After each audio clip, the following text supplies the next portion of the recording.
Wilbur's heart drove him to advocate. Why is the doctrine of the family so important to have in your heart to be passionate and persistent? Do you want me to go first? I don't care. Okay, I'll answer that one. I think it's because he was a good person. He was like a God-fearing man, and he wanted to do good. I think that is, you know, and he had compassion for others, and he wanted equality for everyone. He wanted everything, you know, everybody to have the same opportunities that everybody else had. And then the second part, why is the doctrine of the family so important to have in your heart, to be passionate and persistent? I think it's important to have it in your heart so that it's like ingrained in you. So if you ever are like caught off guard, it's just part of you, and you can be passionate and persistent with that. And I think when you don't have it ingrained in you and in your heart, and and you're not like super passionate about it, then you're caught off guard, and people can kind of find your weakness. And when it, because I mean, it's not every time you're called upon to like advocate for something, or where you have to stand up for something. It's not like, okay, 2 weeks from today, I'm going to be able to stand and do that. I mean, sometimes it's like that, but sometimes it's like, it just happens right then and there where you need to stand up for something. And if you have it in you, then it's easier to do that. Right. What I said was, I actually had 2 lines in the movie that kind of what sparked why I thought he was an advocate. The first one was when he was talking to Benedict Cumberbatch's character. I don't even know the guy's name. But he said it was at the beginning of the movie, and they were talking about changing society and like ending the slavery. And he said, so you want to promote change in society? And he said, well, to promote change in society, I need to first change myself. And then the second line was when he was at the beginning of the movie, when he was out looking at the dandelions and the spiders. And the guy was like, I believe you found God. And he said, I believe he found me. I believe he found me. So I just liked those lines. I really got the impression, which sounds so corny, I know, but I really got the impression that he, I don't know if this was like a spiritual insight or what, but I just had the impression that he was kind of like George Washington or Joseph Smith or, you know, Christopher Columbus, or Moses. Like another one I said was Moses. Like he was called of God to do what he did. Like he had to have the spirit with him to have that kind of drive to keep going. And then I said, why is having the doctrine of family in your heart so important? To be passionate and persistent. I just said, you know, when you're not passionate about something, the flame's going to die out like after a few weeks or months or years. You're just not going to have the heart to keep going if you don't really believe in it. So. Yeah, I think when you believe in something and you're passionate about it, you have more power in what you're saying, and more people will listen to you. And then also, it's important to be persistent because, like, with, I don't know, a lot of things, like, you don't always win the small battles, but, like, we'll win the war or whatever, you know. And also, oh shoot, I just opened iTunes. I was trying to click on my thing.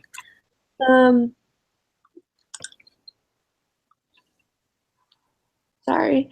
And then also, yeah, I disagree with what both of you said, like how he believed in God and he wanted everyone to be treated equally, and he felt sick when he was like when they were doing the gambling and he brought in his coach driver to be traded or gambled away. He just felt sick and like he was really driven. One thing that I thought of was the scripture in D&C 18:10, which says, remember that the soul is great inside of God. And so just the belief that, you know, we're all children of God and we all have value and worth as human beings. was something that he, I think, really understood and believed as an advocate. And like you guys mentioned, I think that the reason we need to have the doctrine in our hearts is because we won't always win the small battles. Like, it took him many years in this fight against slavery, and so he had to have that, strong motivation within himself to keep persevering even when they were defeated at some times, just being able to keep pressing forward despite frustrations and obstacles along the way. Yeah, I want to say I looked it up afterward. I was really interested in actually what year it got abolished, because I was like, because at first I was like, is this a real person? Like, is this a true story? So I looked it up, and I don't remember when the movie started, but it ended in like 1807. That's when it actually got abolished. And he did it for like 10 to 15 years. Like, he did it for a really long time. Yeah. Mm-hmm. He was real? Huh? So he was real? Yeah, he really was the person that abolished it. Oh, that's really cool. Yeah, I was curious about that too, but I didn't look it up. Yeah. Well, I kind of, at one point, it was one of the slow parts during the movie, and I was like, is this person real? Like, am I just watching this because, or is this a true story? So, anyway, and then I felt really dumb because it's like, I feel like I should know this, but whatever. So number 2, how did Wilbur employ a theoretical or the Bronfenbrenner approach? Is that how you say it, Bronfenbrenner? I feel like I'm saying it. I think so. Okay. Approach to become a more effective advocate. Identify at least one thing in each system and be specific. To be like one part of the system, like so that it's okay. He was really involved in the macro system, like the government, obviously, because that was basically the whole movie, and he was just able to advocate for the family through going to those meetings and doing all the things he did to like promote it. Mm-hmm. I really hate these questions because they always end up being so long. But I said Wilbur utilized the microsystem by talking and reaching out to his close friends and family. As the cause gets bigger, so does his allies and his group of fellow advocates. He has become, at this point, he's become a professional advocate. He uses his friends and his work as a political leader to further this cause. He talks with Reverend John, who is a former slave trade ship captain, to gain evidence to further his cause in court, eventually causing the abolishment of slave trade.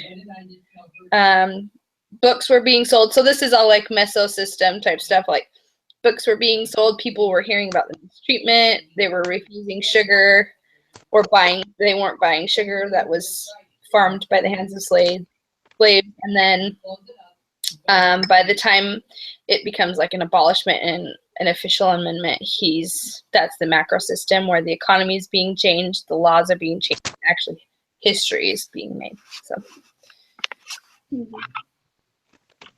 Yeah, I thought it was interesting, like with the chrono system, just how that's kind of defined as events and transitions over time, over the life course. And I thought it was interesting that like this fight against slavery was not like a one-time deal. Like, they had one, court session and they decided it then and there, but it took them several years. So it took time and different events and transitions over the course of, like a decade or more to make these changes. That's how that related, I think. Just it was a long, drawn-out process. Yeah. And I felt like each system kind of weaved itself through the other systems. Yeah, it really did. They kind of worked together and all just kind of supported each other. Mm-hmm. I think the ecosystem was probably the most powerful, but through the parliament and stuff, but yeah. And he used everything and everybody that he could, everything he had, everything he could to for his cause. He really did. It was crazy. Okay. By the way, I thought his name was Wilbur for a really long time, but his name is actually William Wilberforce. Yeah, so I was confused at why she had it in the assignment as Wilbur. I'm like, did I like hear something wrong? Yeah, I was like, wait, is this the same person? Yeah. So I just called him Wilbur, even though his name is William.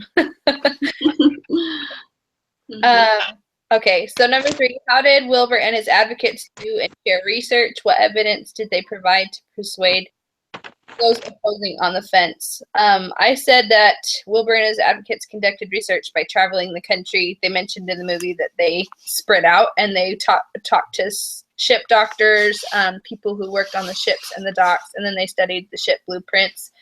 To gather their research, they also shared their research by taking the research to the people. The former slave advocate, which I wish I knew his name because I really kind of want to read this book, even though it's probably super hard to read. But he said he published a book, and within the first month, he sold 50,000 copies, which that's a crazy amount of copies for that time. Yeah. And then they said, let's see.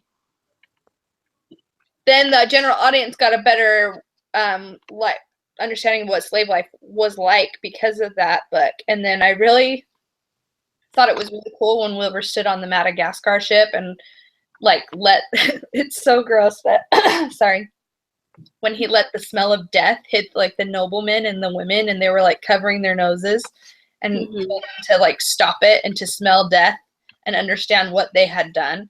I thought that was really cool. And that was the evidence I said he used, because I felt like that was the most powerful, because he had women and men crying because of what they had done. And they realized it. So. Yeah, I think we covered all the areas that. Yeah, that's what I had written down too. I thought it was interesting, like how he was able to make that little box that they would fit inside of, like to show the space they were confined to while being on the ships, just to kind of get an idea of their conditions as they were traveling and how they were always like in pain throughout the whole journey across the ocean. And so just being able to look at those details and really get a sense of what they dealt with and what their experience was also kind of a way of research, just to understand that more deeply. Yeah, that was got in the box. Sorry, Karen, keep going. He even got in the box. Yeah. And the petition was pretty impressive too, even though they didn't really take that into account. Yeah, I thought I put that down, but yeah, that was crazy. That petition, that was a lot of people.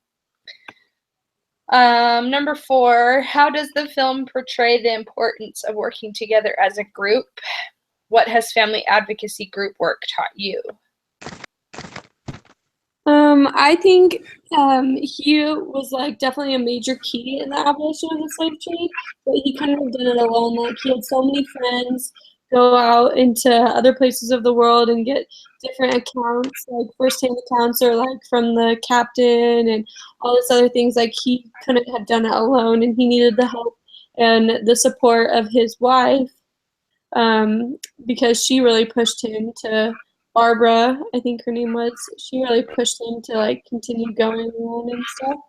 And I think advocacy work has taught me how to listen to other people's opinions, work together, and that we're more powerful together than if we stand alone.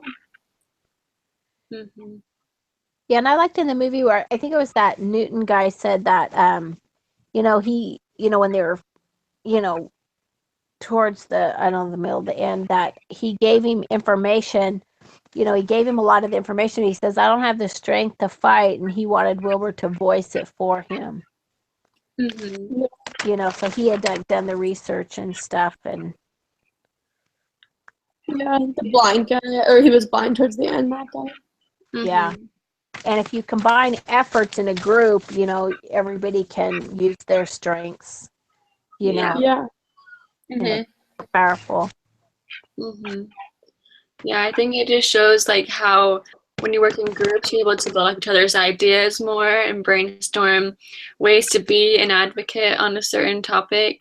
And so it's just a way to brainstorm more ideas and to work more effectively, more efficiently as well. Right. Okay, so number 5. I've got to scroll here.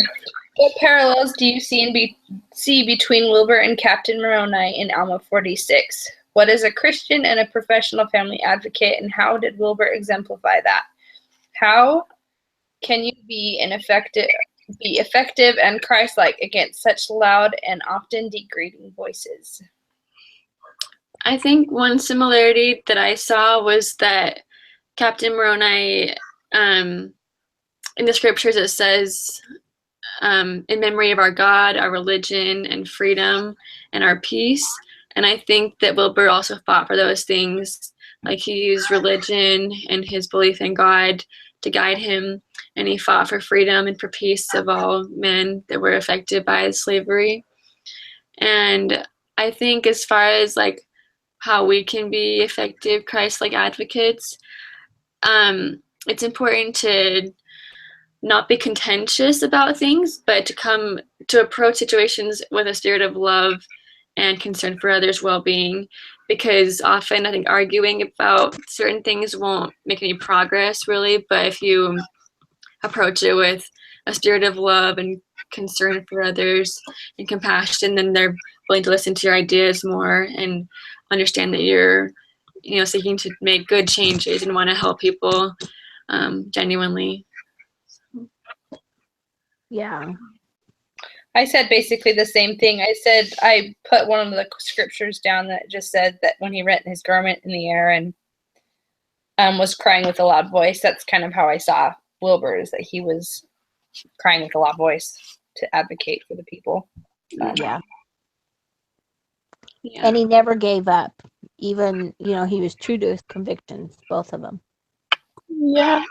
And then there's another scripture, and it says, let them come forth in the strength of their Lord. And it talks about entering into the covenant, or like maintaining your rights, that the Lord will bless you. And so Wilbur was blessed because of all of his hard work. Okay. 6. Marcia Barlow spoke on persuasive speaking and writing. Did Wilbur and others exemplify any of Marcia's ideas? How so? I just said that oftentimes it seems like his speeches were short and to the point, just like she had mentioned, that they need to be less is better, and that you needed to be authentic. So I used the Madagascar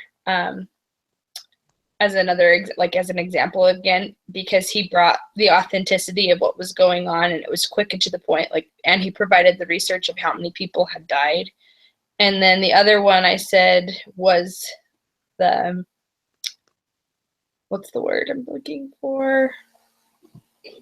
The signed document. Oh my gosh, my brain. The petition? The petition, yeah. I was like, what is that word? Yeah, and the petition was the other, because the guy was claiming that none of the slaves were complaining about being slaves and that they wanted to be it. And then he threw out the petition and was like, actually, they don't like being slaves. Mm-hmm. Yeah, one thing that I thought of, Marcia Barlow talked about how it's powerful to use the story of self, the story of us, the story of now. And I feel like he especially focused on the story of now, just like what we can do to change things and how we should feel about the situation. Mm-hmm. And he used evidence that he gathered to show how it was such a horrible practice to have slaves and treat them in that way. And he used that evidence to persuade others to rethink the topic or the issue and reform that policy that was being practiced. Yeah, and I think also she talked about how she wanted to be, or she decided to be a stay-at-home mom when the world wasn't in favor of that. And as a persuasive speaker, you might have to stand alone, but Wilbur definitely had to stand alone, and he did the same thing. Like I have said similar things as usual. Mm-hmm. Yep. Okay. Do you feel that Wilbur used his time on Earth well? How did you see him showing the elements of consecration that Elder Christopherson spoke of? I just said what I said earlier. I thought he was an inspired man. I saw him in a lot of ways like Moses. He was called to free the slaves, just like Moses was called to free the Jews. I think the only difference is that Moses was a prophet, obviously. I said he was inspired by the Spirit, and he listened, and he spent his time on Earth trying to make it better for his brothers and sisters of Africa. And he literally, like, it was to the point that it made him sick. Like, colitis is something that's like food and stuff driven, but it can be brought on by anxiety and stress. So he dedicated everything he had, his time, his money, his health, to bring freedom to these slaves. And I said that it was similar to, or showing the elements of consecration, because he was trying to create Zion here on earth. Right. And trying to make people of one heart. Yeah. There was a quote at the very end of the movie that said, William Wilberforce continued to battle injustice for the rest of his life. He transformed the hearts and minds of his countrymen on education, healthcare, and prison reform to accomplish his second great dream, making a better world. I think that showed that he really did commit his life to addressing these issues and making a positive difference in the world. And so he definitely did use his time well. And I had similar thoughts about creating Zion and like consecrating his life, his time and efforts to making a difference and helping others to become of one heart and one mind. So they could, have peace with one another and not be always finding contention against injustices. I really like the line that they said at the end, that like just before that paragraph that you're talking about, when the guy stands up, it's actually Dumbledore from Harry Potter. I thought that was funny. Anyway, he says that because at the same time Napoleon was doing all these battles, and he said Napoleon just won the war and he's a great man, but when he goes to bed at night, he'll still have nightmares of war. And Wilberforce will go to bed knowing that he abolished and freed men. And I thought, oh, that's really cool that you can like see the difference. Not that I actually don't know about Napoleon, so I couldn't tell you if he was a good man or bad. I'm pretty sure he was a bad man, but I don't remember. But that he was just such a good man that people really respected him, and yeah, that he wasn't going to have that anxiety. Like, he knew he had done well. Mm-hmm. Yeah. 9. Any other profound thoughts or personal insights from the movie that related to child and family advocacy? I think we covered most of it, but you can see the effects that history had, like positive and negative, and advocacy is a great example of a good man. Mm-hmm. Yeah. Even when most of the time he lost. He was defeated more times than he won, but he never gave up. Even when he was discouraged, he was just dedicated to what he was doing. Yeah, everybody thought it was crazy that he was just going to keep doing it. Mm-hmm. Yeah. And I really liked I said that before, but the role that his wife played, because when he was down and he's like, I'm not going to talk about it anymore. I've talked about it, and like, it's still going on. And she said something like, if there's a bad taste in your mouth and you don't keep swallowing it back, you spit it out. And then he was like, whoa. And then he like started to tell his story. And I thought that by having like in their family, they probably with their kids are like open about things because they're both so passionate. Mm-hmm. Yeah. One thought that I had was just kind of like we discussed in the course throughout the semester, that even when the odds are against a person, like it may seem that the majority of people believe a certain thing and a smaller group feels a different way, and it may seem difficult to make a difference. But this movie shows that with enough time and persistence and determination, you really can make a difference, even if the majority is against you in the start. Because in the movie, it showed like when Wilberforce brought up slavery, like people were arguing over him and kind of brought on chaos in the government scenes at times. But I think it was just cool to see that his example really shows that you can make a difference even when you're the minority. Yes. I agree. I lost my spot. Are we on 10? Yeah. What was your understanding of the doctrine of the family at the beginning of the semester, and how has it changed?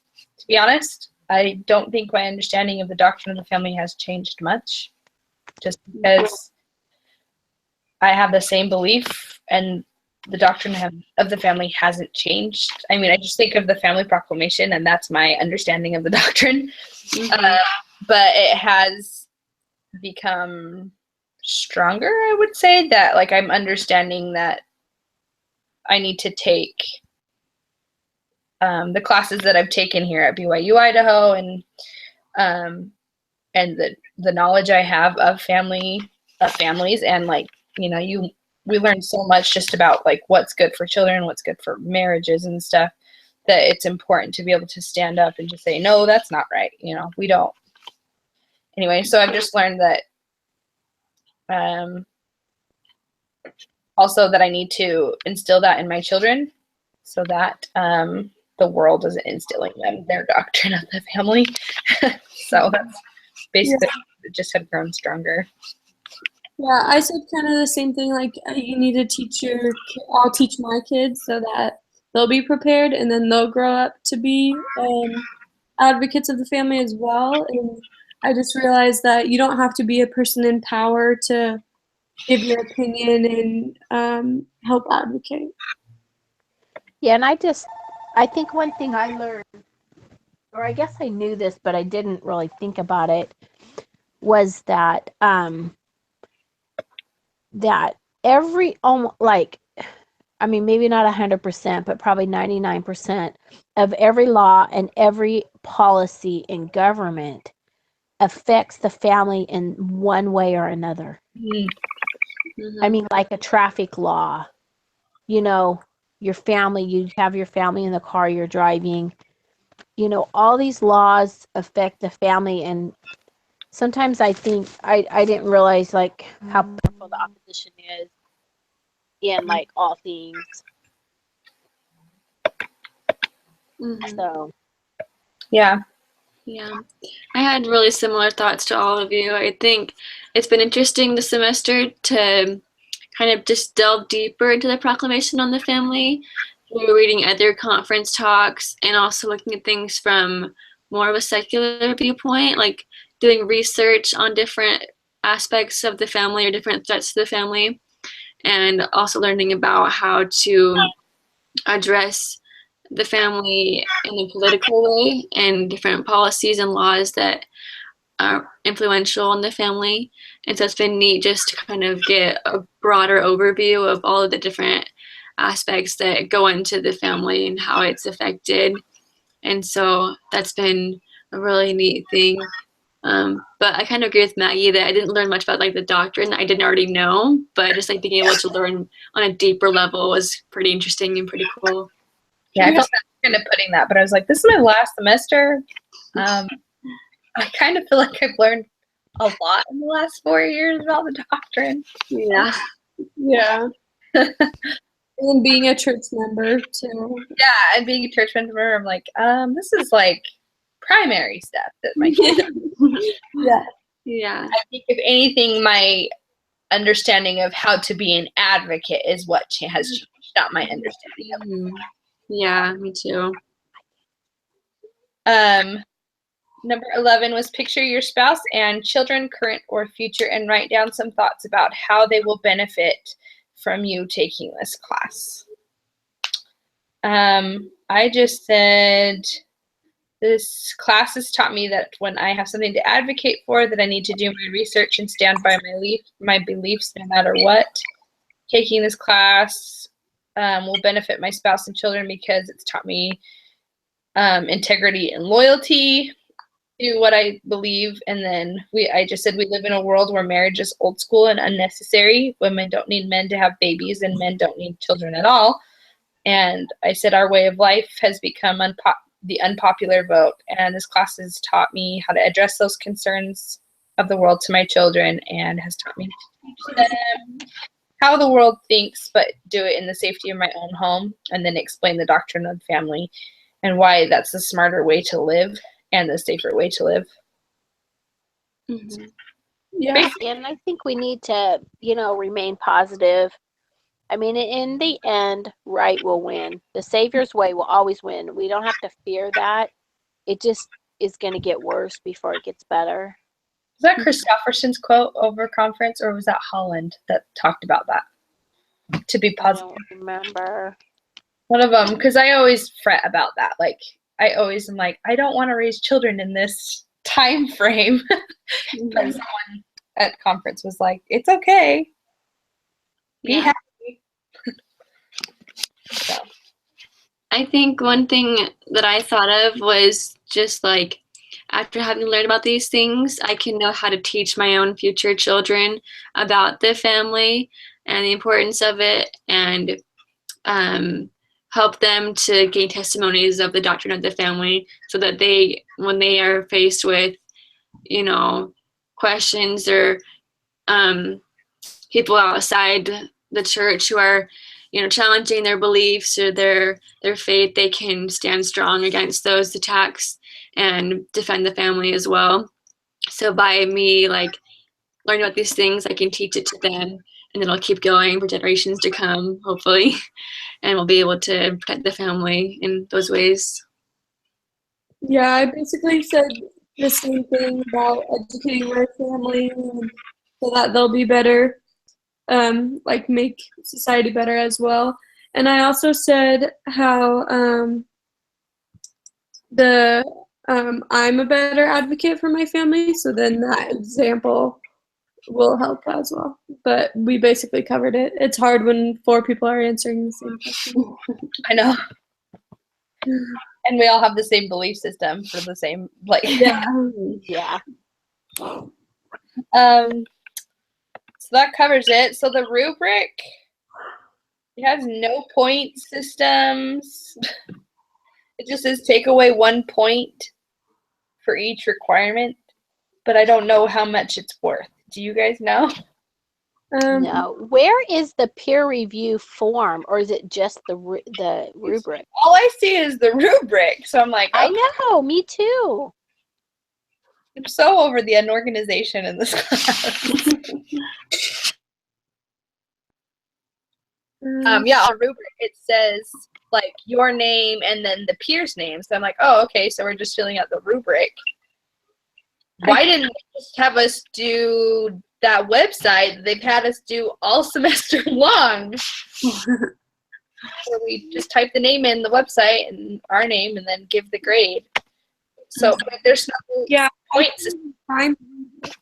So I'm like, okay, I don't know what, I know what I want to grade you, but I don't know what the number is, so I could just put 100%, I guess. I wonder if it's just 1, 2, 3, 4. I don't know, because it doesn't say anything else about a point value for each one. Yeah, maybe that's what it is. I don't know. Yeah, that's weird. Because I was looking, let me think, with the instructions. Come on. Yeah, I think you over. could just do it how she does it, to the point that you can just say if it was weak, decent, good, or strong. Just highlight it, maybe? Yeah. Bold. Oh, yeah, you're right. She does do it that way, huh? Yeah. When she does it, how? She highlights the one that she wants to score you in? Yeah. And she bolds it. Okay. Yep. So, and then do I copy and paste it. Like I have to submit 4 different forms. That's kind of lame. I think I would just copy and paste in the same Word document. I will. Oh my God. Or just, I kind of want to just say strong for all. I am. I am because I'm like, well, we all knew what we were talking about. So, yeah. Maddie, is your name in the system Sharp or Pass? It's Sharp. I'm getting it changed next semester. Oh, okay. I didn't change it because I didn't want to get a new passport. But Oh, right. Yeah, that was like my biggest concern when I got married. What about my passport? I was mad because I was going to have to get a new one and get rid of all my stamps. yeah, I feel you. Which I was happy to get married, don't get me wrong. But I was all my stamps. This sucks. Okay. Okay, so everyone good?